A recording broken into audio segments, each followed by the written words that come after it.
Okay, we are live, I think, on all the platforms. So I'm flying solo today, so I'm going to need a little extra grace. We're also in a new digs, so check out the new space. You guys are the first. What is up, Snugglicious? Thanks for being here, buddy. Yeah, we're flying solo, so bear with me. If you guys can't hear me, I need you to let me know in one of the chats. Naughty Gang is here. I like it. That sounds like a lingo that I'm not familiar with enough. Like I'm not cool enough for these live stream things. I'm just a guy and I just sell real estate. So let me know. Can you hear me? Okay, Snugs, you're in the chat over here. Let me know if you can hear okay. Also, I'd be really curious before we get rolling here. Can you guys hear the highway noise? New office. It's pretty sweet. It's very large, but it's like a corner right on the highway. So I have a bad feeling the highway noise might be bad. So you guys let me know. Kyle, what's going on? I see you on Instagram. Thanks for being here. Appreciate it. Let me know if it sounds okay on your end. I would appreciate it very much. Loud and clear, says the Snugs. Love it. Okay, cool. So we're live. Facebook, YouTube, and Instagram. If I'm not mistaken, if I did all the things correctly, we should be rocking and rolling. So we're just gonna do live Q&A. We're just hanging out. So if you guys have any questions, I would love for you to shoot them my way. Let's talk real estate. Let's talk what's going on with the market. Things are changing. People are getting nervous. Market's been bananas. Rates are crazy, and it's been a really, really interesting year. So Snug says no car sounds. I love it. So let me know. Post your comments, your questions in the chat below. Would love to see those. Would love to answer those. I got a whole bunch of things that we're going to go over too. Things that I've been noticing, kind of some questions I've been hearing, the sentiment out there. So we're going to talk about all those things. Let me know if you want to talk about new construction, you want to talk about the market, you want to talk about mortgage stuff, rates, whatever you got going on, buying, selling. I'm your guy. So, okay, let's get into it. While we've got some people tuning in, let me know your questions. First things first. Questions that I've gotten a lot lately is, I'm a buyer, I'm making an offer, how far over do we have to go, right? This usually comes from people that are testing the waters. They're thinking they want to maybe buy a house, but they're like, okay, I'm not going to compete in multiples. I don't want to deal with all this craziness. So how far over do you have to make your offer in order to get it accepted? Short answer is this. Typically, so if I go into our MLS and I filter out new construction, if I filter out the rare bank owned properties, if I filter out kind of like the outliers, the median of the market, those middle buyers, are typically about 5% over list price is the sale price. So if you're at a $300,000 house, maybe $15,000 would be an average. So some people said, first of all, they're like, okay, well, am I overpaying? Which is a very relative kind of question. You're overpaying more than the market, than the list price, right? However, that's not necessarily overpaying for the market price. And ultimately, what the person's asking when they ask that is really, am I going to be a tough spot in a few years from now? And here's what I'd say. My goal is always to get you the lowest price possible, but also you got to do what you got to do to get a home if you're looking to buy. And so if you're being conservative on how much you're offering on a property, you're simply not going to buy a house because the market's so competitive. We've got this many listings, but we got this many buyers, right? And so this much competition, it's going to drive the price up. So then the second thing that people ask all the time is, then why don't they just list the homes $15,000 more, and then I can just pay that price, right? Well, it's all about perceived value. It's all about what a home was selling for and then what it's going to be selling for now. And so then, okay, if I'm listing a property to sell, put it on the market, right? I'm going to be looking at comps that are current comps that's going on right now. If this is your timeline, right? I got to look at your current comps, and we're looking at what's sold recently, what's active but went pending, that sort of thing. And when we're going up so quickly, if this is our price graph over time, we're looking at them down here and we're forecasting what it's going to be here. And so buyers' expectations are still here, but if I price you for here, then they're going to be like, well, that's overpriced. Even though if I price it correctly, then they'll pay you up and over. And so it's how the market works. An agent's not underpriced a home just because it sells over, and it doesn't necessarily mean you're going to be in a bad spot in a few years from now. Really what it comes down to is what's the market going to be doing for the next few years. I'm definitely not interested in trying to predict the future. I'll do a little bit, because we need to have an educated guess at what's going on. No one's got a crystal ball. I was just listening to another market update that we put out yesterday from our corporate people, and they were basically like, for us to get into a market where prices go down, we would have to get to, from, we're at 1 month supply roughly right now, we'd have to get to like 6 to 7 months supply of inventory. And we haven't been there for like 20 years almost. And so we're not going to get there anytime soon. That would drop prices. So therefore, are you overpaying on the front end? I mean, yeah, a little bit, but it doesn't necessarily mean you're going to be in a pickle if you needed to sell your home in, say, 5 years, something like that. Certainly, if you keep your home for about 10 years, there's almost no point in time where if you take a 10-year span, that a home isn't worth more after 10 years, okay? So in reality, if you're in the home at least 5 to 10 years, then you're almost certainly going to be upside right on the home, and you'll have some equity built into it from a little appreciation over time, plus your down payment and that. So I say all that to say most likely you're going to be just fine, even if you're after paying over. But to recap, roughly 5% over the list price is what homes are currently going for with those offers accepted. So that is a question I'm getting all the time. If you're just tuning in, would love for you to leave me your comments in the chat. We're on Instagram, we're on YouTube, we're on Facebook, we're in all the places. So let me know where you're watching from. Are you local too? I get a lot of people that are from around the country. So let me know where you're watching from. Let me know what questions you have, and we're gonna vibe, as the kids say.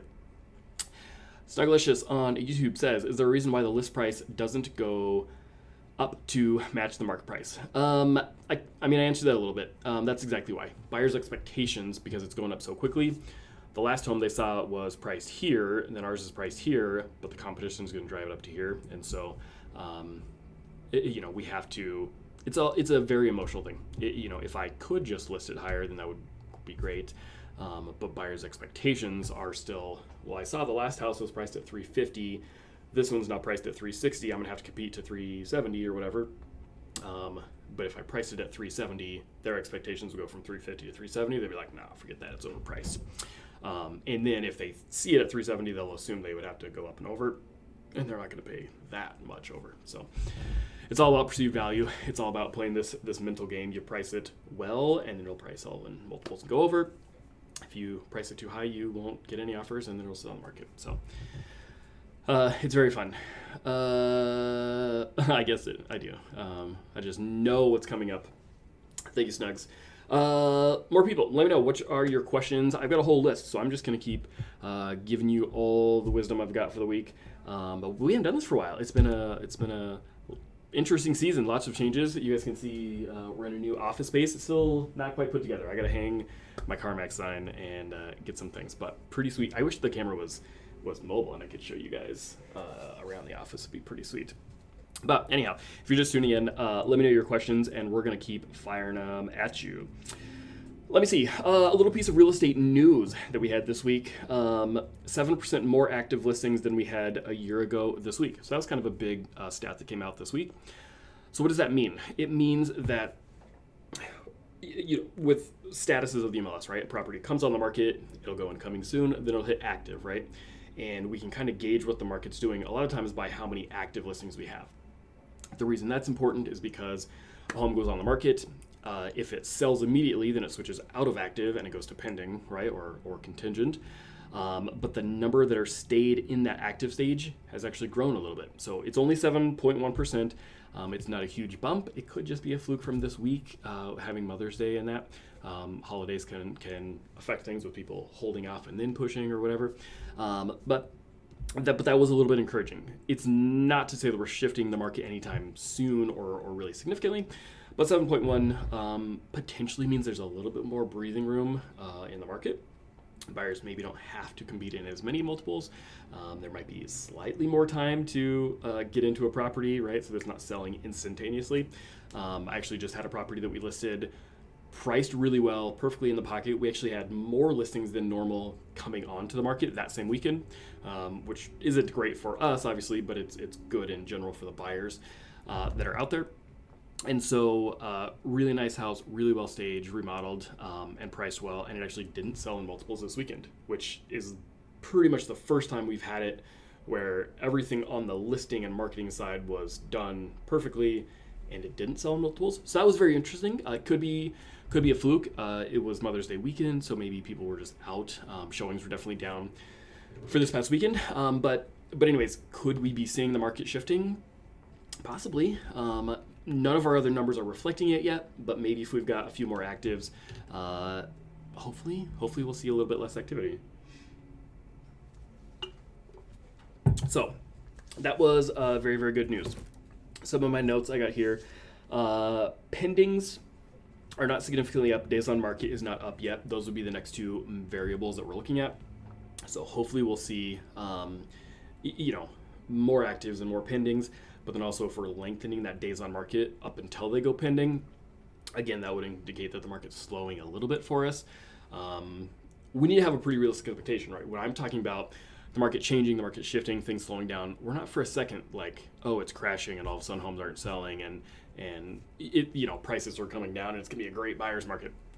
And we're not going there like anytime soon, okay? But hopefully we're going from being such an extreme seller's market, completely bottomed out, on our graph of month supply, if you've been following me, that month supply graph has just been bottomed out, slamming towards the seller side. We're hoping that it'll come back and maybe be a little bit more balanced in the next few years. That would be kind of a best case scenario, but it's not going to be swinging the other direction anytime soon to being a buyer's market or even remotely favorable for buyers in that sense. So don't hold your breath for that. What do we got? Any questions in the chat? Where are my people at? We got several people on. Cool. Let me know your questions. I'm going to be here for an hour. So whatever you've got, whatever you want to talk about, we'll talk about mortgage rates. We'll talk about the market. We'll talk about shifts. We'll talk about listings. We'll talk about buying. But I want to answer your questions specifically. I'm just here to ramble for your sakes. Whatever you want to talk about. If you're on Instagram, thanks for being here. What's going on, Steven? I miss you already, buddy. I haven't seen you for a while. Hopefully you like the new digs. You're probably, I don't know. Let's see what he says in the comments. What's going on Facebook and YouTube? Nothing new. I think I got everything. Cool. Okay. Let's keep rolling. You post your comments in the chat for me. We talked about how far are we going over like that.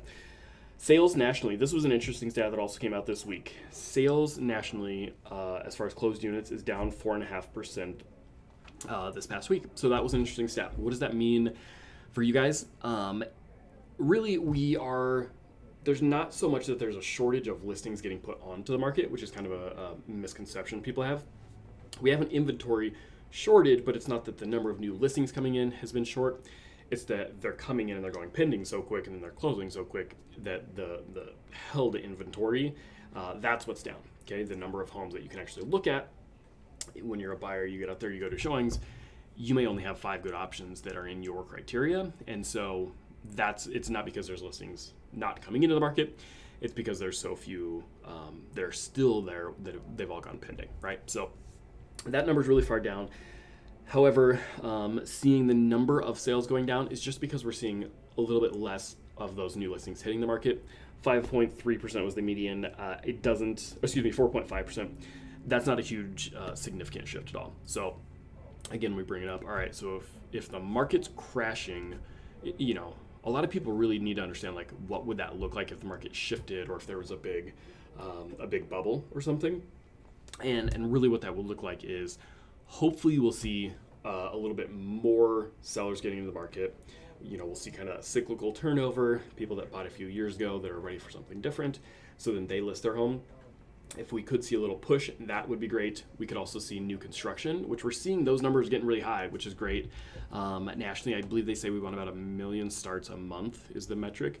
And I think we had 1.2 million last month. So, 20% over is great. However, we're at such a deficit from the last decade of not building very much that only 200,000 homes nationally being built above their target is not really a big enough boost. But again, if we can see a few more of those coming into the market, new construction would take the pressure off of the existing homes. Pressure off those existing homes means easier for first-time buyers, and they're really the ones that are hurting right now. So that would be a great thing to see if the market shifts. And then the second thing would be a few buyers coming out of the market. So we'll get into interest rates, but with interest rates going up, we will see some buyers just getting priced out of the market. Unfortunately, it's going to be the bottom buyers, entry-level, first-time buyers, younger buyers typically. They'll get edged out a little bit, and because of that, fewer buyers would take some pressure off the market. Now, I don't really want to see anyone getting edged out or priced out of the market, but when that happens, it would help our market to balance out a little bit, which is part of the reason why the Fed is doing that, raising their rates so that it pushes pressure on mortgage rates to come down as well. So that'll be an interesting conversation to see, interesting thing to keep our eye on over the next few months and year, basically to see what's the Fed going to do. They did just raise them. You probably heard it's all over the news last week. Fed raised their rates again. They're expecting to keep doing that pretty consistently over the next few months, year basically. I'm not sure, I would be very curious to know where we're going to be at a year from now. I don't think anyone really knows. I don't anticipate rates going, seriously above like 6%. But anyways, we're talking about if the market shifts. If it does, it's going to be fairly slow. It's going to be over time. We're not all of a sudden going to have something that crashes us that shifts the market. Here will be a little fun point of trivia, and I'd love for you to put your guess in the comment section. I want to see it on both Facebook, Instagram, YouTube. How many times would you guess that we've had a recession since 1970? I saw this metric. I want to see if anyone can guess the number of times we've had recessions in our market since 1970. So what is that, 50-something years? Let me know in the comments. I'm going to come back to it, but I think you'd be surprised. So let's see what you can guess. All right, let's talk about rates. That has probably been the biggest news going on in real estate land. So interest rates, we're right now around 5.5% without points factored in. Something that I want buyers to be super conscious of. I'm seeing so many buyers that are shopping lenders, right? Because they go to one lender and they get some rate and they're like 5.5%, right? There's got to be something better. So then they go shop like 3 more lenders and they're all pretty much the same. So you can shop rates. I'll help you do that if you need to. But typically we're in like the mid 5s right now, 5.25, somewhere in there. But one of the things you got to be aware of is lenders are automatically adding points to those estimates that they're giving you.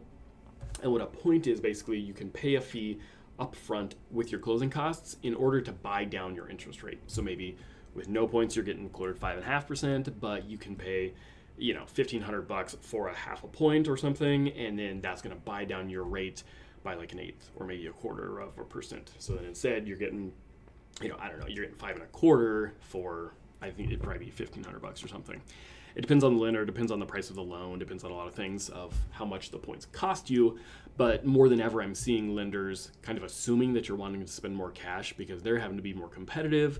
They're getting more people that are shopping different rates and stuff. And so when they're getting squeezed to get better rates, they're kind of hiding fees of putting points in. So I believe the last thing I saw from Freddie Mac was something like 0.9% is the average points paid on their loans right now. And so that's pretty interesting. When rates were so low and they're 3%, no one was doing points, right? Because, rates are so cheap anyways. Who cares, really? If you're going from 2.875 to 3, right? And you're going to have to pay an extra $1,000 or $1,500. Nobody was doing that.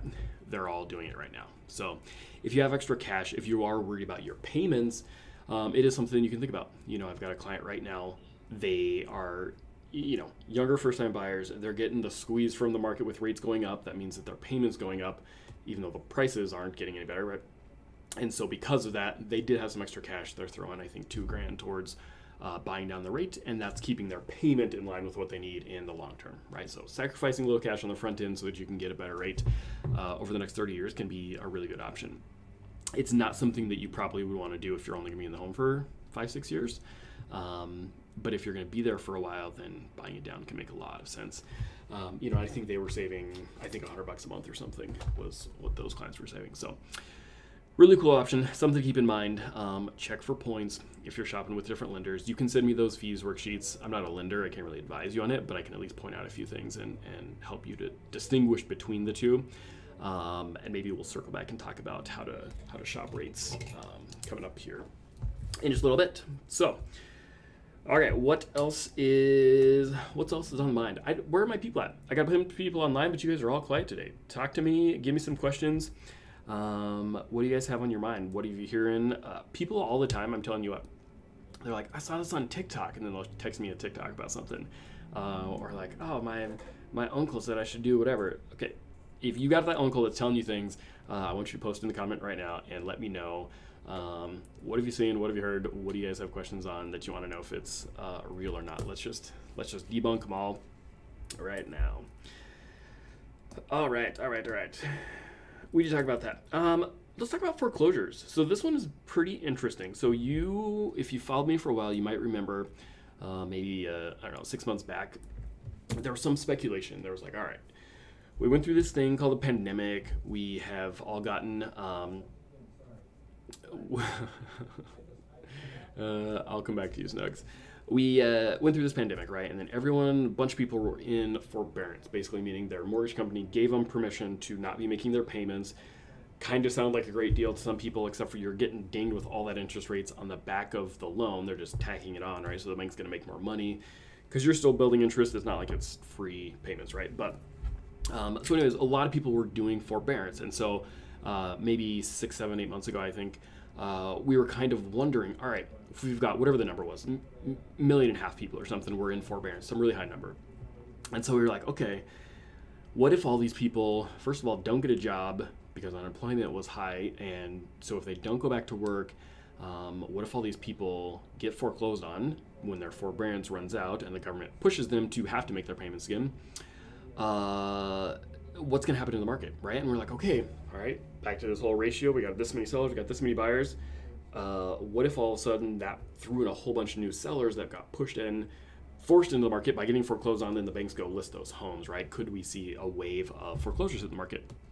And just for some perspective, kind of through this whole time, the number of homes getting sold that were foreclosures was like 1% or less. It's been very, very low. But we thought, okay, well, it's a fairly real possibility if those people don't get good on their payments and the bank pulls their loan, then maybe we'd have a big uptick. The short answer is now fast forward, a year, 6 months, whatever. We were just in a call again, and the guy was circling back to that thought, that we're keeping our eye on. And basically, his thought at this point in the market is we've currently got 500,000 distressed properties in the U.S. Okay, so a distressed seller would be somebody who's not current on their payments, right? At risk for being foreclosed on. And so then the question was like, all right, what happens with that?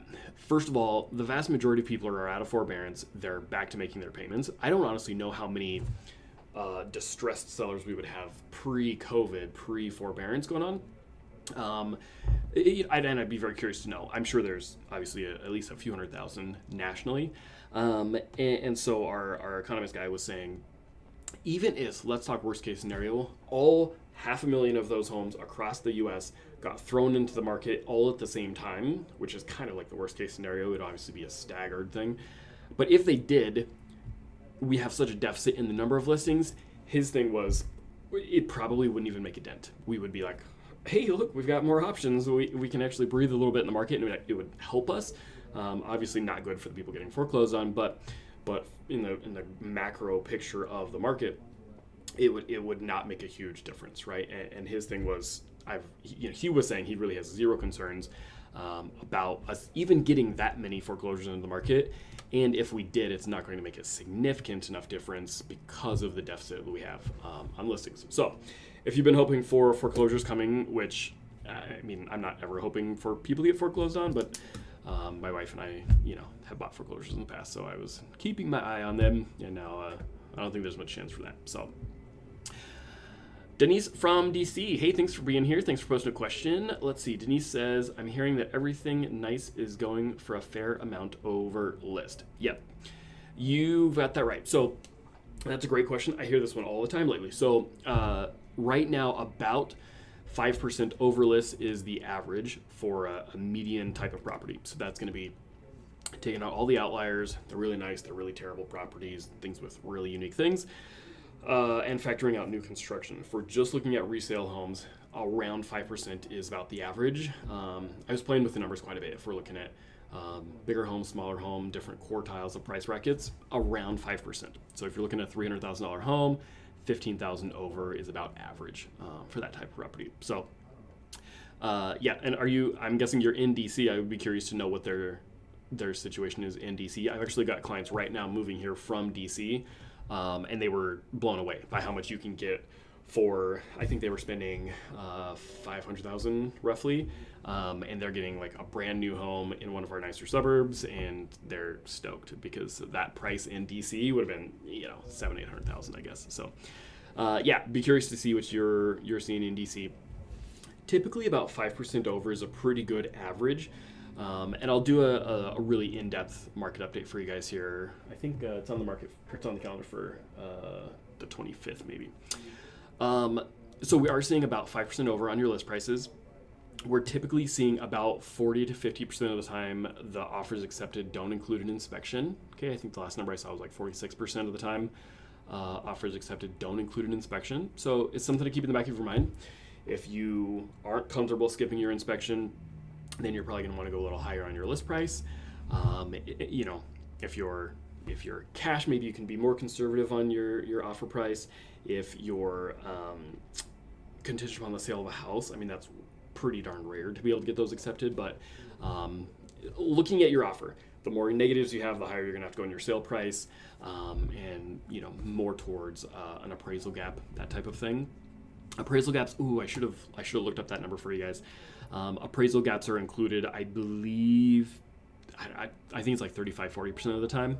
And basically what that is if the home is listed here and, you know, there's all these offers and then the winning bid is here, there's going to be a gap. And if the loan is financed, or if the purchase is financed, the lender will have their appraiser come in. They give kind of that neutral third-party opinion of the price of the home so that the bank knows that they're not overextending themselves, higher risk of foreclosure. So then the appraiser will come in, and let's say the appraiser says the home is actually worth this much. Then from here to there, there's going to be that gap. And when we say the buyer's covering an appraisal gap, they're saying in their purchase agreement, they're agreeing to pay a certain dollar amount towards that gap. Now, the problem is we don't actually know how much that gap's going to be, right? The appraiser could give us the entire amount. There could be no gap, which is great, and the buyer didn't spend that money. Or it could be that entire thing, right? And there could be a huge gap. Sometimes we're seeing buyers just write a blank check saying we'll cover 100% of any appraisal gap, which is sweet for the sellers. Other times, you know, I'm just encouraging buyers to put something in there, even if it's $5,000. What you're effectively doing is doing an additional down payment. It's kind of how the math works. You know, no buyers love it, obviously, but when you got to make your offer look as competitive as possible, if you've got extra cash, that can be a great way to do it. And so, Denise says DC is insane. Yeah, I'm really hoping to get the job I've interviewed for because we'll be in a great position. 5% is not bad or scary to me, but it's really nice to hear that number. Yeah. Where are you interviewing, Denise? I'd be curious. Are you interviewing in the Twin Cities, or where are you? I mean, you're here. I'm assuming you're coming this direction, but I hope so too. I'd be curious. We have a ton of jobs that are hiring around here. Lots of. I just heard my kid's school. They're interviewing for an assistant principal, and I guess there was 85 candidates for the assistant principal job there. So that is bonkers. I mean, I don't know. It seems like everybody's hiring and nobody can find anybody, and then they found 85 candidates for it. So that's pretty nuts. Oh, you're in Minneapolis. Cool. Sweet. Denise from DC moved to MSP. All right, cool. We got a few new people on. If you're just jumping in, we're just talking real estate. We've got some time. I got another 30 minutes blocked off for this. So if you guys have any questions, let me know. If you're watching on Instagram, Facebook, YouTube, we're all over the places. Hopefully the technology is working and you guys can hear me fine. Oh yeah, totally cool. We're all curious and excited for you, but totally get it, Denise. But anyways, post your questions. Post what are you hearing? What are you thinking? What's on your brain? What do you want to talk about? Because I fit you with most of it. Okay, and I didn't hear any guesses for my trivia question. I was all proud that I came up with a really good trivia question for you guys. But how many recessions have we seen since 1960? 1970. And the answer is actually 6. We've had 6 different recessions in the U.S. since, I think the stat was actually 1971, technically, is how far back we can go to track those things.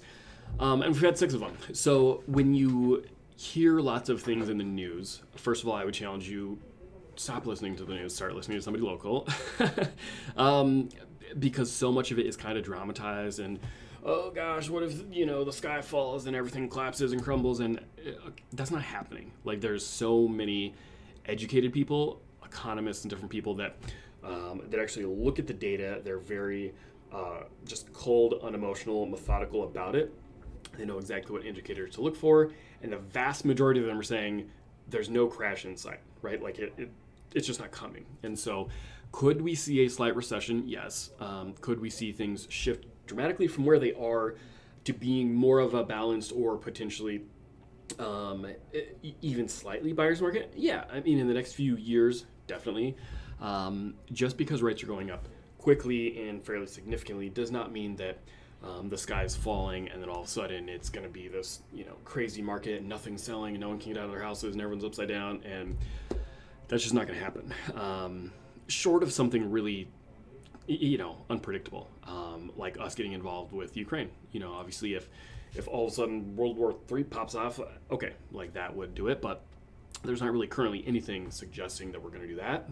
I think a fairly realistic scenario is that we'll see over the next couple of years a slow shift from being an extreme seller's market to being more balanced, or slightly favored toward buyers, but this is normal.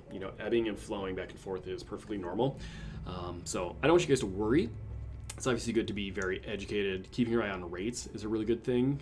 You've heard me talk about it 1,000 times, but mortgage, let me check it. I think it's mortgagecalculator.org. I always tell you wrong. Yep, mortgagecalculator.org is what I use. So if you're thinking about buying a home, you can go there. You can play with the numbers. Typically, Minnesota's property taxes are around 1%, maybe a little bit more than 1%. In Minneapolis, they're higher, like 1.25%, I believe. So use that for your property tax number. Insurance is probably $1,200 or give or take for your homeowner's insurance. But just play with your numbers. Put in your estimated sale price. You think you're at $400,000 and you've got $50,000 put down or whatever it is. You can play with those numbers and then see, all right, if our current interest rate goes from 5.25 to 5.75, what does that do to your payment? All right, so if we're at 5.75 and if we're doing this much down, our payment's X, and if we do that much down, it's Y, right? So you can play with those numbers. Then you can take that and it'll give you that payment. All right, this is how much I can get for $2,000, and that's whatever it is for you. $450,000 home, $400,000 home, something like that.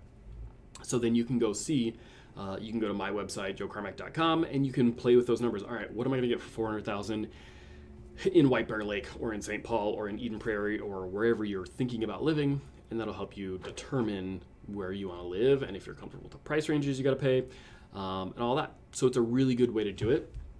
You can also go worst case scenario. All right, shoot, rates went to 6%. Then what's it going to do to my payment? You know what I mean?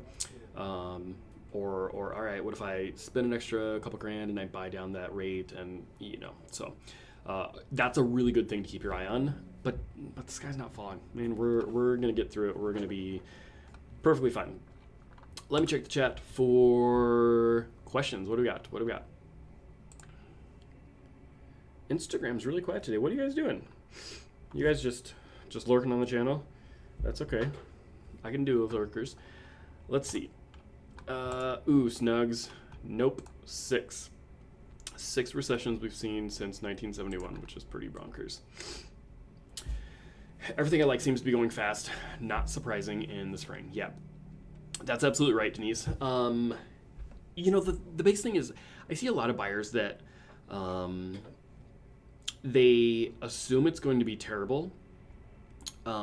Just the experience of buying a home, which, it's not great. Okay, we're in an extreme seller's market. But if you can move quickly and make decisions quickly, you're going to be fine. It'll still be a challenge, right? The biggest struggle that I've seen with clients is the ones that need extra time to think about it, the ones that maybe don't get all of their ducks in a row.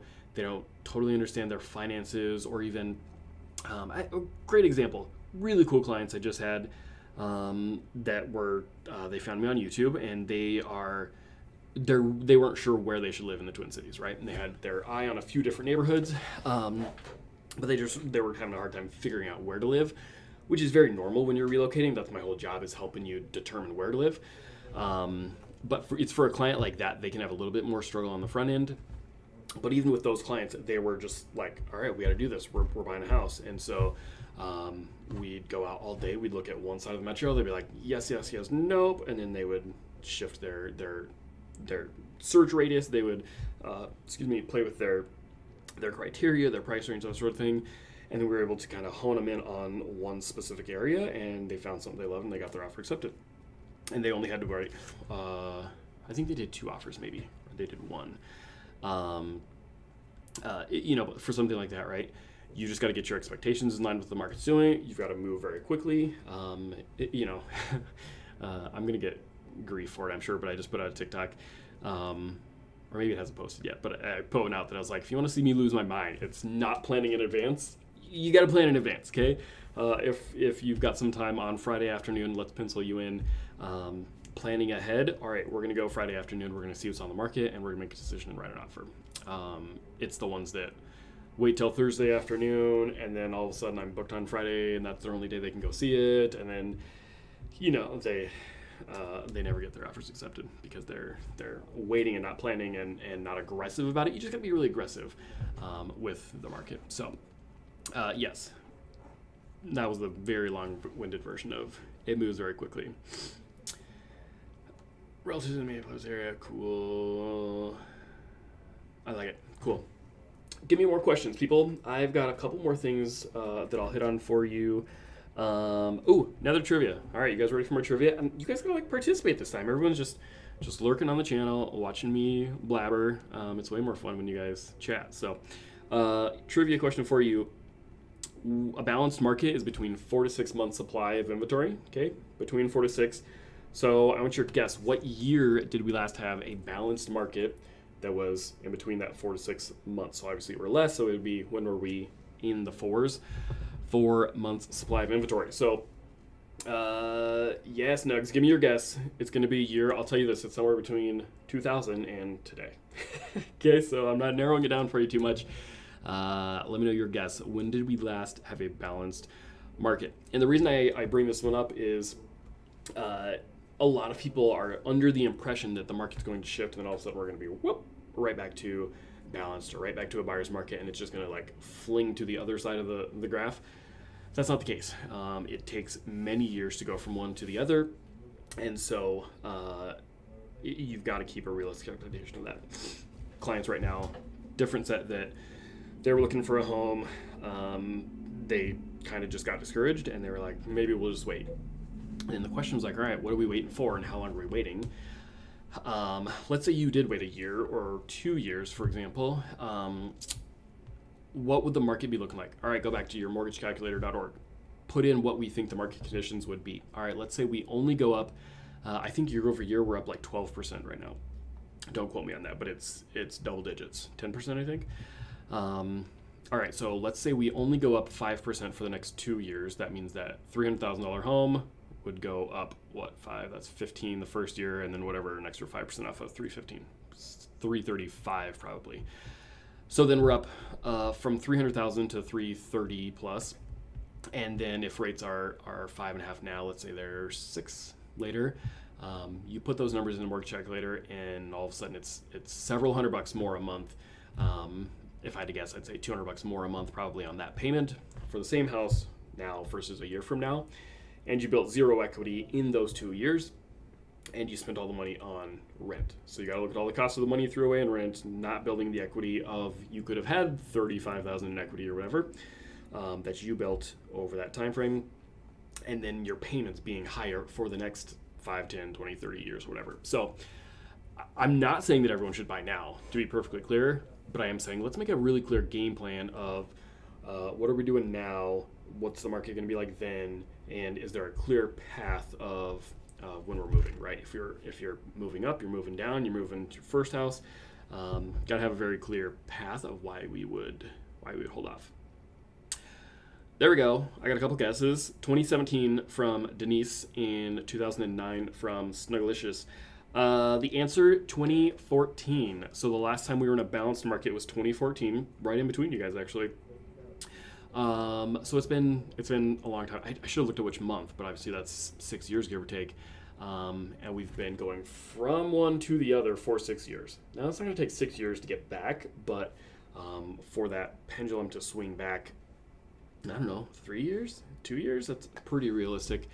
Even with the Fed accelerating thing through rates and all of that, you've got to see that swing happen. So it'll swing. It's starting to, I think, but it's gonna be a little while. Chris on a wave. There we go. I've never seen many homes initiate a price decrease over the past week or two. I started shopping in December. Yeah. Chris, are you looking locally, I'm assuming? Or where are you at? Because I got people all over the country. I wish I should go do a little extra research and see if I can find a metric that tells me like the number of homes that receive a price reduction, which is what Chris is talking about. I haven't seen so many doing reductions. Totally agree. If you were on earlier, I just had a property we put on the market. It was priced right. It was remodeled. It looked great. And it didn't sell in multiples, which was really surprising. I would be very surprised if we do a price reduction on it. But we're seeing that more. Homes that I would have thought would have had 50 showings and 10 or 15 offers, only having 25 showings and 5 offers, which is still fantastic. My sellers are very happy, but I've been a little bit more surprised each listing with how underwhelming the amount of activity has been. So I totally agree. A lot of the price reductions are, you see the market prices going like this, right? So if we're listing right here, we're pricing those based off of here. We might forecast a little bit where we think it's going, but we are also seeing a lot of sellers kind of being greedy on their list price and trying to like shoot for the high. Instead of getting multiples, I'm just gonna ask an extra 20 grand or something, and that's not ever a good strategy at all. Again, with this wave, buyers looking now have a mindset of, this is what I last saw and what it was priced at. They're not going to be interested in a property that seems so far out of the perceived value based on what they were just in, and probably made an offer on and lost out on. So I totally agree. It's the market's shifting a little bit. I think sellers have been a little greedy from hearing all the multiple offers and everything craziness. And we, as agents, it's been a fun challenge for us to get our sellers' mindsets where it needs to be to make sure that doesn't happen, because that's not really fun for anybody. Chris, you are local. Perfect. Yep. Yes, several reduced in the last little bit. It's been a very interesting market. It really has. On this one that didn't sell immediately, I've had 3 or 4 agents reach out and they're like, "You don't have any offers on that home?" I'm like, "No, I don't know why. It's a super great house. Go buy it." And so yeah, that'll be interesting. Yeah, South Metro though. Yep, that's exactly what I'm talking about. So cool. Any other questions? That was my list of update things that I wanted to give to you. We talked about rates, we talked about foreclosures, we talked about all that. Anything you want me guys to recap, go over again, you let me know. I would be happy to, but otherwise we might sign off a little bit early today. Chris, you got any questions for me? Hit me with something good, buddy. You are on here. We've got a few on Facebook and a few on YouTube and Instagram both. So I'm flying solo today. We're in a new office. Did you guys notice?